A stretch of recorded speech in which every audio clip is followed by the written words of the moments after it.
We were just 1.5 months into the marriage. Still warm, still calling each other babe without sarcasm.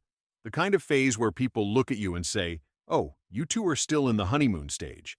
I guess we were. The kitchen still had that faint vanilla smell from the candles she liked. Her wedding dress hung at the back of the closet, dry cleaned and untouched. The Mr. and Mrs. Magnet was still crooked on the fridge. That Saturday morning, I was making pancakes. She came in wearing one of my old shirts, hair tied up, rubbing sleep from her eyes. "Smells good," she said, voice still rough from sleep. I glanced over my shoulder. Figured I'd try something different. She walked over and kissed me on the cheek. Light. Familiar. Then she leaned against the counter, arms folded, tapping the edge with her fingers. She was smiling, but not in her usual way. A little stiff, like she was working up to something. "James?" That got my attention. She only used my full name when it was serious. "Yeah?" She hesitated, bit her lip. "I'm pregnant." The spatula stopped mid-flip. My brain took a second to catch up. "You're serious?" She nodded, eyes glistening. "2 tests. Took one last night, another this morning." I stared at her for a beat, then laughed, this stupid, disbelieving laugh, and walked over to hug her. "You're sure?" "Pretty sure." They both came back positive. I held her tight. I could feel her heartbeat against my chest. For that one moment, everything felt aligned. And I thought, this is it. This is the start of everything. What I didn't know was, it was already over. It was a regular Thursday. I was at work, watching the clock crawl toward 5. Emails, budget numbers, nothing exciting. Linda had texted me around noon, something about craving chocolate pudding and orange juice. I added them to the grocery list, rolled my eyes, and smiled. We were married. She was pregnant. Life was weird, but it was working. Then, at 5:17 p.m., I got a message on Instagram. Chris. The name alone made me pause. Chris wasn't really a friend, more like a mutual from Linda's side. He'd helped coordinate parts of her Bachelorette weekend. Loud, always posting. I hadn't talked to him since the wedding. The message had no intro, no "hey man," no build-up. Just this. "I found these videos on my wife's phone after an argument. I figured you should know the truth." Chris's wife had been at the Bachelorette party too. Same weekend, same group. He must have seen something he couldn't ignore, and decided to send it my way. There were 2 videos attached. The first clip opened in a packed nightclub. Loud music, flashing lights, bodies moving like one machine. It was handheld, jerky, someone filming just for fun. Girls in short dresses dancing, drinks in the air. Then I saw her, Linda, in a tight black dress I'd never seen before, laughing, arms around a guy, tall, sleeved tattoos, smug face. His hands were on her hips. She was dancing against him, slow, grinding. Then she turned and straddled his lap in a booth. They kissed, long, like they'd done it before. She wasn't drunk, not even tipsy. Her eyes were focused, her smile sharp. She looked happy, comfortable. I blinked, paused it, rewatched it. Same angle, same betrayal. I scrolled to the second video. Same weekend, different place, a hotel room, girls in pajamas screaming into a karaoke mic, a flash of champagne spraying in the corner. Then the camera tilted, caught Linda again, on a couch. Same guy, this time under a blanket, her legs draped over his lips on her neck. She didn't pull away, didn't look around. She was curled into him like they belonged together. And right then, everything inside me froze. I wasn't angry yet, not hurt, not jealous, just disconnected, like I was watching someone else's life end in front of me. Then a ping came through, another message from Chris. "Please don't tell her it came from me, but I thought you deserved to know." I didn't answer right away, just sat there, staring at the screen, trying to process what I'd just seen. Eventually, I texted him back. "Thank you." Because the only thing I could think was, what if the baby isn't mine? I waited 2 days. I wasn't ready to confront her the same night. I didn't trust myself to stay calm, and I didn't want this to turn into shouting. I wanted the truth, not a performance. So I waited. Saturday night, Linda made pasta, candle on the table, soft jazz on her playlist. She was in a good mood, talking about baby names, stroller research, her doctor's next appointment. I sat there, eating, nodding, pretending. And then I asked, that Bachelorette weekend, Miami, what actually happened? She paused with her fork halfway to her mouth. Why? Just curious. You came back saying it was wild. She smiled, but her eyes flicked away. I mean, it was a lot. Clubs, dancing, shots. Typical girls' weekend. No guys? She laughed too quickly. No, babe. Just us. What kind of bride do you think I am? The kind that tells the truth. She blinked. What? I pulled out my phone and opened the first video. Didn't say a word. Just pressed play and placed its screen up on the table. Her face changed instantly. She watched herself dancing on another man, straddling him, laughing into his mouth. Not drunk, not pressured, just there, in it. When it ended, I opened the second video. Hotel room, couch, her and him under a blanket, his lips on her neck, her smile. When both clips finished, I picked up my glass of water and drank slowly. She looked like she'd just been shoved off a cliff. I was drunk, she finally said. No, you weren't. It was stupid. I didn't mean anything by it. You didn't mean to kiss him? Or sit on his lap? Or lie to me about it every day since? Tears were forming in her eyes now. It was a mistake. That weekend was 2 weeks before our wedding, I said flatly, and 2 months before you told me you were pregnant. She opened her mouth. Nothing came out. So, I said, putting my fork down, whose baby is it, Linda? She didn't speak. Linda. Her voice was small. I think it's yours. I pushed my chair back, slow and controlled. You better be damn sure. And I walked out the front door. I drove for hours that night. No destination, no music, just headlights on asphalt and my hand squeezing the wheel tighter every mile. I wasn't angry. Not yet. I was trying to understand how someone who'd smiled at me that morning could lie with such ease that night. By the time I got back, the apartment was dark. Linda was on the couch, knees pulled up, phone in her lap. She looked up when I walked in, eyes swollen. James, she whispered. Can we talk? No. I didn't sit. Didn't look at her for long. We're doing a paternity test, I said. At a clinic. Official. Clear. She didn't speak right away. Just stared at me like she was hoping I'd soften. I didn't. She nodded slowly. Okay. We went that Friday. Cold waiting room. Beige walls. Faded magazines. I filled out my form. She filled out hers.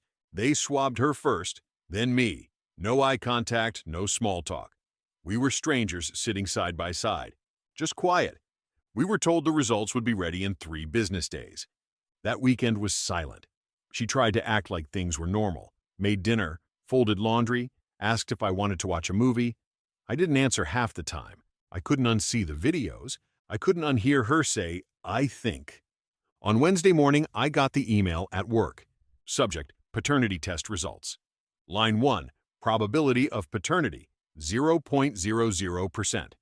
I stared at it for a full minute. Not sad, not shocked, just still. Then I closed my laptop, left the office without a word, and drove straight to a lawyer's office, filed for divorce, signed what needed signing. In the parking lot, I texted David, my best friend, told him everything. 10 minutes later, he replied, come stay here, however long you need. After that, I went home to tell her exactly what came next. She was on the couch when I walked in, legs curled under her, hugging a throw pillow to her stomach. TV was on, but muted. I closed the door behind me and didn't say anything at first. She sat up when she saw me. Did you get the results? I pulled out my phone, walked over and handed it to her. She looked down, scrolled. Then her face cracked. Her hand went to her mouth and a sob slipped out before she could stop it. She blinked hard like that would make the screen say something different. James, she whispered. Please. I cut her off. Calm, flat. It's not mine. Tears came fast after that. I'm so sorry. I didn't mean for it to go this far. I was scared and No, don't turn this into panic. This was control. You made a decision. You looked me in the eye. You knew it might not be mine, and you let me fall in love with a lie. She stood up, took a step toward me. Please, I didn't know how to tell you. I was going to. You just hoped I wouldn't ask. Her breath caught. She said nothing. I talked to a lawyer, I continued. Divorce papers are being drawn up. She gasped. No, James, please, don't throw this away. There's nothing left to throw. You threw it already. Her voice broke. I love you. I looked at her. No, you loved the comfort. You loved the cover. But if you respected me, you would have told the truth. She tried to reach for my hand. I stepped back. I'll be staying with David for now. Her legs gave a little, like she was going to fall. She sank back onto the couch, covering her face, sobbing. I didn't stay to watch the rest. I walked out, didn't slam the door, didn't raise my voice. I just left. David handed me a beer and didn't say much when I showed up at his place with a duffel bag. Just gave me the guest room and left the door cracked like he knew I wasn't ready to talk yet. And he was right. The first week was quiet. Sleep, gym, work, rinse, repeat. My phone buzzed a few times. Linda, of course. I didn't read the messages. Eventually, they stopped. The apartment was hers now. I didn't want it. Every corner had a memory I couldn't unsee. A few days later, I signed a lease on a new place. Nothing special, just clean, quiet, mine. People started asking questions. My brother, a few friends. I kept it clean and simple. We split. Wasn't working. The truth was heavier than most people knew how to carry. I kept to myself. Didn't talk much about it. Not because I couldn't, just because I didn't see the point. What was there to explain that wouldn't make it worse? 8 months passed. The divorce had gone through quietly. No court drama, no fighting. Just a few signatures, and that was it. A few weeks later, I saw her. I was leaving a coffee shop when I spotted her across the street. Linda, pushing a stroller, hair up, sunglasses on. She looked thinner, tired. Not broken, but quieter. She didn't see me. I watched her adjust the blanket on the baby. Her baby. The one that could have been mine. Should have been, if the world had been fair. I didn't feel hate, not even sadness, just distance. Like watching a movie I'd already seen and didn't need to rewatch. I started dating again eventually. Nothing serious. A few dinners, drinks, conversation that didn't involve betrayal. I was honest with every woman I met. I was married, I'd say. She cheated, got pregnant. The baby wasn't mine, so I left. Some handled it well. Some blinked like they weren't ready for that kind of history. Didn't matter. I wasn't rushing toward anything anymore. Trust, I learned, isn't about love. It's about truth. And I wasn't giving mine away cheaply. A year after I left, Linda emailed me. Subject, can we talk? There was no wall of text, just a short note. I don't want to fight or fix anything. I just need to say something in person. I stared at it for a while, thought about deleting it, thought about pretending I never saw it. Then I replied, tomorrow, 5 p.m., Riverview Park, bench near the old clock tower. No emojis, no sign-off. The next evening, I got there 10 minutes early. I sat and waited. At 5 o'clock exactly, she appeared. Same walk, same face, different energy. She looked nervous, thinner, worn in a way I recognized but didn't feel drawn to anymore. She sat at the far end of the bench, left space between us. Thanks for coming, she said. I gave a short nod. I'm not here to change anything, she added quickly. I know what I did. I know what I ruined. Silence. I needed to say this out loud, she continued, voice soft. I'm sorry. Not the panicked kind of sorry. The real kind.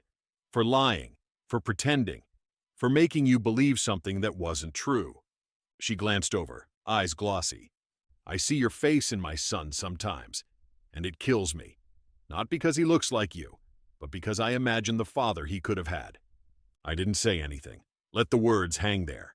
You were good to me, she said. Better than I deserved. I don't expect forgiveness.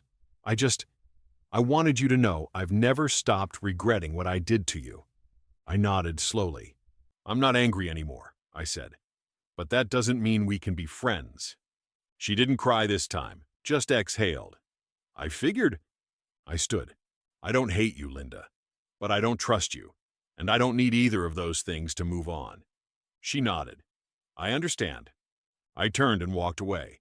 No drama, no second look, just the sound of the river behind me and the weight finally gone from my chest, and I didn't look back. Sometimes I wonder what would have happened if Chris hadn't sent those videos, if I'd gone on planning our future, painting a nursery, picking out names, building a life around someone else's lie. I would have loved that child like he was mine, and I would have never known the truth. That thought used to make me sick. Now it just reminds me why I walked away. Not because I stopped loving her, but because I refused to live in a lie. Thank you for watching.